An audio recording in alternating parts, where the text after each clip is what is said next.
आज हम class 12th की जो हिंदी की पाठ्य पुस्तक है आरोह भाग 2 उसका लेसन 13 पढ़ेंगे, जो कि धर्मवीर भारती के द्वारा लिखा गया है। काले मेघा पानी दे। इसका पहले हम यहाँ पर जो संक्षिप्त वर्णन दिया हुआ है, पहले हम वो देखते हैं। यहाँ प्रस्तुत संस्मरण जो मतलब यादों में रहता है।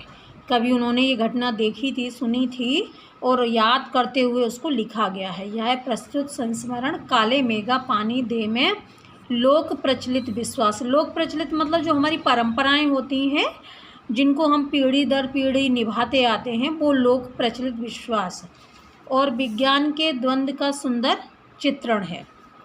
विज्ञान का अपना तर्क है। विज्ञान का तर्क मतलब ये कि क्यों, कैसे, कब, कहाँ, इसका पता चलता है। और विश्वास का अपना सामर्थ्य है। और जहाँ विश्वास होता है वहाँ आप क्यों, कैसे का सवाल नहीं उठा सकते हो, बस वहाँ पर भरोसा होता है कि हाँ ऐसा होगा तो होगा। इसमें कौन कितना सतर्क है, यह प्रश्न पढ़े लिखे समाज को उद्वेलित करता रहता है। इसी दुविधा को लेखक ने पानी के संदर्भ में प्रसंग रचा है। आषाढ़ का पहला पखवाड़ा बीत जाने के बाद भी खेती और बहुकाज प्रयोग के लिए पानी ना हो तो जीवन चुनौतियों का घर बन जाता है, और उन चुनौतियों का निराकरण विज्ञान न कर पाए तो उत्साहधर्मी भारतीय समाज चुप नहीं बैठता है।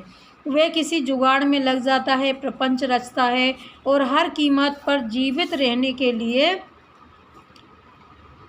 अशिक्षा और बेबसी के भीतर से उपाय और काट की खोज करता है। मतलब भारतीय समाज ऐसा है कि हार नहीं मानना है।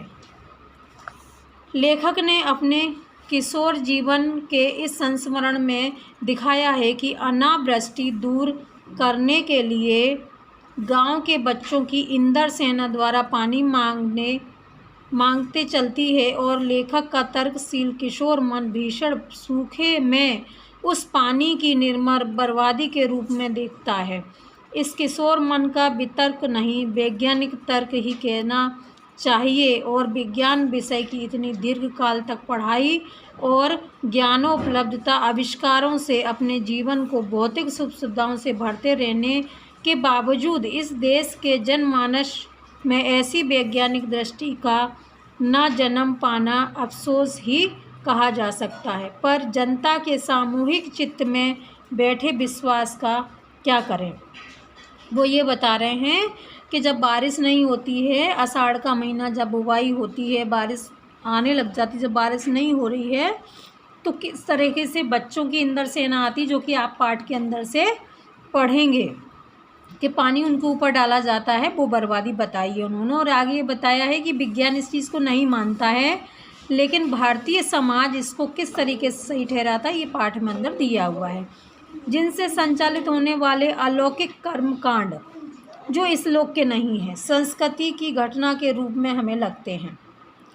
यदि वे विश्वास प्रत्यक्षतः जानलेवा या नस्ल, जाति, मजहब और लिंग के आधार पर किसी समुदाय के लिए अपमानजनक हों, तब तो उन्हें अंधविश्वास कहकर उनका शीघ्र अतिशीघ्र निराकरण ही एकमात्र कर्तव्य होता है। पर यदि कुछ विश्वास विज्ञान सम्मत न होकर भी उक्त तरह से हानिकार न हो तो उनके साथ भी उसी प्रकार का बर्ताव उचित है। ऐसा करने में क्या हमारे सांस्कृतिक मन में खाली खाली हो जाने का खतरा नहीं है।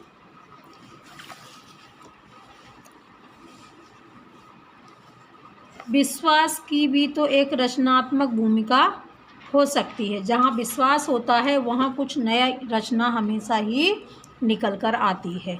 आपातकाल में निराश दूर करने या अधीरता को थामने अथवा विभक्त जन चेतना को जोड़ने के अर्थ में अब सवाल रह जाता है कि बारिश के लिए किए जाने वाले उक्त भोले प्रयत्न किस कोटि के अंतर्गत हैं।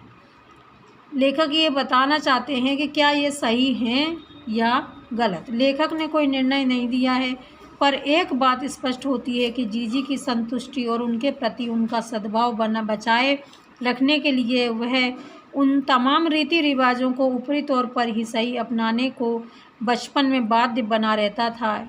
इससे क्या संकेत किया जा सकता है? विज्ञान का सत्य बड़ा है या सहज प्रेम का रस, या दोनों ही? ये आपको मैंने संक्षिप्त जो लेखक ने दिया है वो बताया है। अब हम पाठ पढ़ते हैं कि इस पाठ में क्या दिया है। काले मेघा पानी दे। उन लोगों के दो नाम थे, इंद्रसेना या मेढक मंडली, बिल्कुल एक दूसरे के विपरीत। जो लोग उनके नग्न स्वरूप शरीर, उनकी उछल कूद, उनके शोर शराबे और उनके कारण गली में होने वाले कीचड़ कांदों से चिढ़ते थे, वे उन्हें कहते थे मेढक मंडली। और अगवानी गलियों से होती थी। वे होते थे 10-12 साल से 16-18 वर्ष के लड़के, सांवला, नंगा बदन, सिर्फ एक जांघिया या कभी कभी सिर्फ लंगोटी, एक जगह इकट्ठे होते थे। पहला जयकारा लगता था, बोल गंगा मैया की जय। जयकारा सुनते ही लोग सावधान हो जाते थे। स्त्रियां और लड़कियां छज्जे बारजे से झांकने लगती थीं और विचित्र नंग धड़ंग टोली उछलती कूदती समवेश पुकारने लगती थी। काले मेघा पानी दे, गहरी गगरी फूटी, बैल प्यासा पानी दे, गुड़धानी दे, काले मेघा पानी दे। उछलते कूदते एक दूसरे को धकियाते, मतलब धक्का देते हुए, ये लोग गली में किसी दुमहले मकान के सामने रुक जाते थे। दुमहले मतलब जो 2 मंजिल का मकान होता है उसमें, पानी दे मैया इंद्रसेना आई है, और इस तरह कह कर के आवाज़ लगाते थे। और जिन घरों में आखिर जेठ या शुरू आषाढ़ के उन सूखे दिनों में पानी की कमी भी होती थी, जिन घरों में कुएं भी सूखे होते थे, उन घरों से भी सहेज कर रखे हुए पानी में से बाल्टी या घड़े भर कर इन बच्चों को सर से पैर तक तर कर दिया जाता था। तर कर दिया जाता था मतलब कि उनके ऊपर से पानी डाल दिया जाता था जिससे वो भीग जाए। ये भीगे बदन मिट्टी में लोट लगाते थे। पानी फेंकते हुए पैदा हुए कीचड़ में लथपथ हो जाते थे। जब ऊपर से पानी फेंका जाता था तो नीचे धूल मिट्टी हुआ करती थी, उसमें वो लौट जाते थे, और पानी जो ऊपर से डालते थे उससे कीचड़ हो जाता था। हाथ पांव बदन मुंह पेट सब पर गंदा कीचड़ मल कर फिर हाँक लगाते, बोल गंगा मैया की जय। और फिर मंडली बांध कर, मतलब अपनी पूरे बच्चों को इकट्ठा करके उछलते कूदते अगले घर की ओर चल पड़ते। बादलों को टेरते मतलब बुलाते, काले मेघा पानी दे। वे सचमुच ऐसे दिन होते जब गली मोहल्ला गांव शहर हर जगह लोग गर्मी में भुन भुन कर त्राहिमाम कर रहे होते। जेठ के 10 तपा बीत कर आषाढ़ का पहला पखवाड़ा भी बीत चुका होता, पर क्षितिज पर कहीं बादल की रेखा भी नहीं दिखती होती। कुएं सूखने लगते, नलों में एक तो बहुत कम पानी आता, और आता भी तो आधी रात को भी मानो खोलता हुआ पानी। मतलब वो आवाज़ लगाते हैं बादलों को कि काले मेघा पानी दे, है ना। तो शायद उनको ऐसा लगता है कि बादल हमारी पुकार सुन लेंगे, मेरा ऐसा मानना है। आपको पता होगा कि तानसेन एक ऐसा गाना गाते थे कि वो बारिश भी ला देते थे। तो फिर ये जो अंधविश्वास जिसको बोला जा रहा है, हो सकता है इनका ऐसा करने से पानी आ जाता हो। चलो आगे देखते हैं क्या लिखा है, क्या होता है आगे।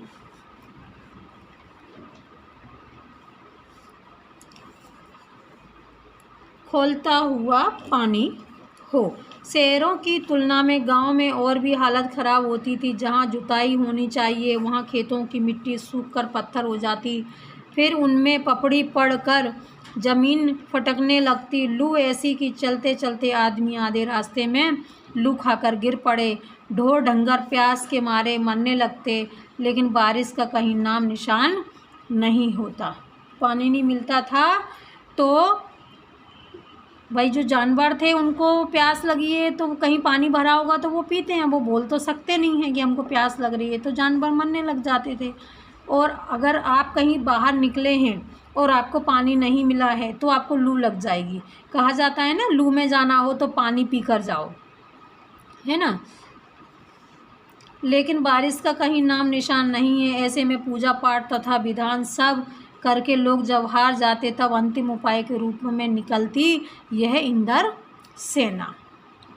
वर्षा के बादलों के स्वामी हैं इंद्र, और इंद्र की सेना टोली बांधकर कीचड़ में लथपथ निकलती, पुकारते हुए मेघों को, पानी मांगते हुए प्यासे गलों और सूखे खेतों के लिए पानी की आशा पर जैसा सारा जीवन आकटिक जग गया हो। बस एक बात मेरे समझ में नहीं आती थी कि जब चारों ओर पानी की इतनी कमी है तो लोग घर में इतनी कठिनाई से इकट्ठा करके रखा हुआ बाल्टी भर पानी भर भर कर इन पर क्यों फेंकते थे। कैसी निर्मम बर्बादी है पानी की। देश की कितनी क्षति होती है इस तरह के अंधविश्वासों से। कौन कहता है कि इन्हें इंद्र की सेना। अगर इंद्र महाराज से ये पानी दिलवा सकते हैं तो खुद अपने अपने लिए पानी क्यों नहीं मांग लेते हैं, क्यों मोहल्ले भर का पानी नष्ट करवाते घूमते हैं। नहीं, यह सब पाखंड है, अंधविश्वास है। ऐसे ही अंधविश्वासों के कारण हम अंग्रेज़ों से पिछड़ गए और गुलाम बन गए। लेखक ने ऐसा बोला।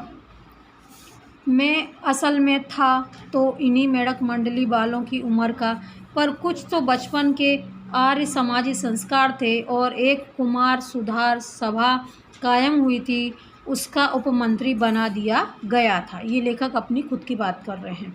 सो समाज सुधार का जोश कुछ ज़्यादा ही था।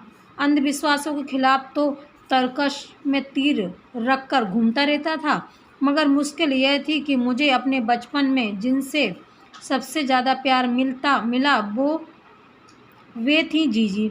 यूँ मेरी रिश्ते में कोई नहीं थी, उम्र में मेरी माँ से भी बड़ी थी, पर अपने लड़के बहू सबको छोड़कर उनके प्राण मुझ में बसे थे। और वे ही थीं उन तमाम रीति रिवाजों, तीज त्योहारों, पूजा अनुष्ठानों की खान जिन्हें कुमार सुधार सभा का यह उपमंत्री अंधविश्वास कहता था, मतलब यही करवाती थी और उन्हें जड़ से उखाड़ फेंकने चाहता था। पर मुश्किल ये थी कि उनका कोई पूजा विधान, कोई त्यौहार अनुष्ठान मेरे बिना पूरा नहीं होता था। दीपावली है तो गोबर और कोड़ियों से गोवर्धन और सातिया बनाने में लगा हूँ। जन्माष्टमी है तो रोज़ 8 दिन की झांकी तक को सजाने और पंजीरी बांटने में लगा हूँ। हर छठ है तो छोटी रंगीन कुल्हाड़ियों में भूंजा भर रहा हूँ, कुल्हाड़ियों में भूंजा भर रहा हूँ। किसी ने भुना चना, किसी में भुनी मटर, किसी में भुने अरवा चावल, किसी में भुना गेहूँ। जी ये सब मेरे हाथों से करवाती ताकि उनका पुण्य मुझे मिले, केवल मुझे। ये सही बात है कि आप कुछ अच्छा काम करते हो तो पुण्य तो मिलता है। लेकिन इस बार मैंने साफ इनकार कर दिया, नहीं फेंकना है मुझे बाल्टी भर भर कर पानी इस गंदी मेढक मंडली पर। जब जीजी बाल्टी भर कर पानी ले आई और उनके बूढ़े हाथ डगमगा रहे थे, हाथ कांप रहे थे, तब भी मैं पाँव में अलग मुंह फुलाए खड़ा रहा। शाम को उन्होंने लड्डू मठरी खाने के लिए तो मैंने उन्हें हाथ से अलग खिसका दिए, मुंह फेर कर बैठ गया। जीजी से बोला भी नहीं। पहले वे भी तमतमाईं, लेकिन ज़्यादा देर तक मुझसे गुस्सा नहीं रह पाईं। पास आकर मेरा सर अपनी गोद में लेकर बोलें, देख भैया रूठ मत, मेरी बात सुन, यह सब अंधविश्वास नहीं है। हम इन्हें पानी नहीं देंगे तो इंद्र भगवान हमें पानी कैसे देंगे। मैं कुछ नहीं बोला। फिर जीजी बोली, तू इसे पानी की बर्बादी समझता है, पर यह बर्बादी नहीं है, ये पानी का अर्घ चढ़ाते हैं, जैसे हम सूर्य देवता को जल चढ़ाते हैं। उन्होंने समझाया लेखक को कि ये अर्घ चढ़ाना है। जो चीज़ मनुष्य पाना चाहता है उसे पहले देना, नहीं तो पाएगा कैसे। इसीलिए ऋषि मुनियों ने दान को सबसे ऊंचा स्थान दिया है। ऋषि मुनियों को काहे बदनाम करती हो जीजी? क्या उन्होंने कहा था कि जब आदमी बूंद बूंद पानी को तरसे, जब कीचड़ में बहाओ। कुछ देर चुप रही जीजी, फिर मठरी मेरे मुंह में डालती हुई बोली, देख, बिना त्याग के दान नहीं होता है। अगर तेरे पास लाखों करोड़ों रुपए है और उनमें से तू 2-4 रुपए किसी को दे देगा तो ये क्या त्याग हुआ? त्याग तो वह होता है जो चीज़ तेरे पास भी कम है और जिसकी तुझको भी ज़रूरत है, तो अपनी ज़रूरत पीछे रखकर दूसरों के कल्याण के लिए उसे त्याग दे। तो त्याग तो वह होता है, दान तो वह होता है, उसी का फल मिलता है। ये जीजी ने लेखक को समझाया। फल वल कुछ नहीं मिलता है, सब ढकोसला है। मैंने कहा तो, पर कहीं मेरे तर्कों का किला पस्त होने लगा था, मगर मैं भी जिद पर अड़ा था। फिर जीजी बोली, देख, तू तो अपनी अभी से पढ़ लिख गया है। मैंने तो गांव के मदरसे का भी मुंह नहीं देखा, पर एक बात देखी है कि अगर 30-40 मन गेहूं उगता है तो किसान 5-6 सेर अच्छा गेहूं अपने पास से लेकर ज़मीन में क्यारियां बनाकर फेंक देता है। उसे बुवाई कहते हैं। यह जो सूखे हम अपने घर का पानी इन पर फेंकते हैं वह भी बुवाई है। यह पानी गली में बोएंगे तो सारे शहर कस्बा गांव पर पानी वाले बादलों की फसल आ जाएगी। हम बीज बनकर पानी देते हैं, फिर काले मेघा से पानी मांगते हैं। सब ऋषि मुनि कह गए हैं कि पहले खुद दो, तब देवता तुम्हें 4-8 करके लौटाएंगे भैया। यह तो हर आदमी का आचरण है, जिसके सबका आचरण बनता है। यथा राजा तथा प्रजा, सिर्फ यही सच नहीं है, सच यह भी है कि यथा प्रजा तथा राजा। यही तो गांधी जी महाराज कहते हैं। जीजी का एक लड़का राष्ट्रीय आंदोलन में पुलिस की लाठी खा चुका था, तब से जीजी गांधी महाराज की बात अक्सर करने लगती थी। मतलब उनको पुरानी याद आ जाती होगी और वो बताती हैं। पाठ में वो ये बता रही हैं, उनको लेखक को तरीके से समझा रही हैं कि हम जब पानी देंगे जभी हमको मिलेगा। इन बातों से आज 50 से ज़्यादा बरस होने को आए, पर ज्यों की त्यों मन पर दर्ज है। कभी कभी कैसे संदर्भों में ये बात मन को कचोट जाती है। हम आज देश के लिए क्या मांगते हैं? मांगें हर क्षेत्र में बड़ी हैं, पर त्याग का कहीं नाम निशान नहीं है। अब लेखक ये आखिरी पैराग्राफ में अपने देश के ऊपर आ गए हैं। पानी तो उन्होंने छोड़ दिया है कि हम बड़ी चीज़ें मांगते हैं, लेकिन जो और भी लोग हैं वो त्याग का कहीं भी नामो निशान उनके पास नहीं है। अपना स्वार्थ आज एकमात्र लक्ष्य रह गया है। हम चटखारे लेकर इसके या उसके भ्रष्टाचार की बातें करते हैं, पर क्या कभी हमने जांचा है कि अपने स्तर पर, अपने दायरे में हम उसी भ्रष्टाचार के अंग तो नहीं बन गए हैं? वो बोलते हैं कि जो भ्रष्टाचार है देश में, उसके बारे में हम बातें तो बहुत करते हैं, लेकिन अपने इर्द गिर्द या अपने अंदर नहीं देखते हैं कि कहीं ऐसा तो नहीं कि हमने ही बढ़ावा दे रखा हो, हमारी कोई गलती के लिए हम ही किसी को दे रहे हों रिश्वत और उसको रिश्वतखोर कह रहे हों। काले मेघा दल के दल उमड़ते हैं, पानी झमझमा बरसता है, पर गगरी फूटी की फूटी रह जाती है, बैल प्यासे के पैसे रह जाते हैं। आखिर कब बदलेगी ये स्थिति? देखो, ये आखिरी में उन्होंने मुहावरा बोला है, जिसमें उन्होंने ये बताया है कि किस तरीके से भ्रष्टाचार में लिप्त लोग जो समाज के लिए कार्य करने के लिए दिया जाता है, बलिदान हो या कार्य हो, पैसा हो, वो कहीं ना कहीं ऊपर से आते गागर में डाला जाता है तो इधर उधर बिखर जाता है, और जो नीचे के लोग हैं जिनके लिए वो मदद पहुंचाई जाती है वो उन तक नहीं मिलती है और वो प्यासे रह जाते हैं। और लेखक बोलते हैं कि यह स्थिति कब बदलेगी, ये तो हम भी नहीं जानते हैं कि कब बदलेगी। और इस तरीके से ये अपना काले मेघा दे पानी पूरा हो गया है। लेखक इसमें 2 चीज़ें बोल रहा है। एक तो वो हमारी जो परंपरा उन्होंने देखी वो कि वाकई हमने जो दिया उससे पानी मिला कि नहीं, और आखिरी में वो हमको हमारे भ्रष्ट समाज के बारे में चेता रहे हैं कि क्या है। अब हम अगले पाठ में आपके अगले जो बनाऊंगी वीडियो, उसमें आपको मैं इसके प्रश्न उत्तर बताऊंगी। जब तक आप पाठ पढ़ना और ये जो शब्दार्थ दिए हैं ये अवश्य ही याद कर लेना, चैनल को सब्सक्राइब कर लेना और इस कहानी को आप कई बार दोहरा के सुनना, एक एक लाइन को ध्यान से समझना। कई बार बीच में से आंसर बन के आते हैं, जो वस्तुनिष्ठ प्रश्न एमसीक्यू होते हैं वो बीच में से ही बन के आते हैं। तो अगर आपको कहीं भी नहीं मिले हैं, अगर आपने पाठ अच्छे से पढ़ा है तो आप कर सकते हैं। धन्यवाद। अगर आपने इसके पहले के जो 2 पाठ डाले हैं मैंने, एक बाजार दर्शन और भक्तन, वो अगर आपने पढ़ लिए हैं तो ठीक है। अगर नहीं पढ़े हैं तो मैं इसमें नीचे लिंक डाल दूँगी डिस्क्रिप्शन में, तो आप उसमें देख लीजिएगा। और क्या कमी है उनमें वो भी आप ज़रूर बताइएगा कमेंट्स करके। अच्छा लगा है तो ठीक, बुरा लगा है तो क्यों, जिससे और भी सुधार किया जा सके।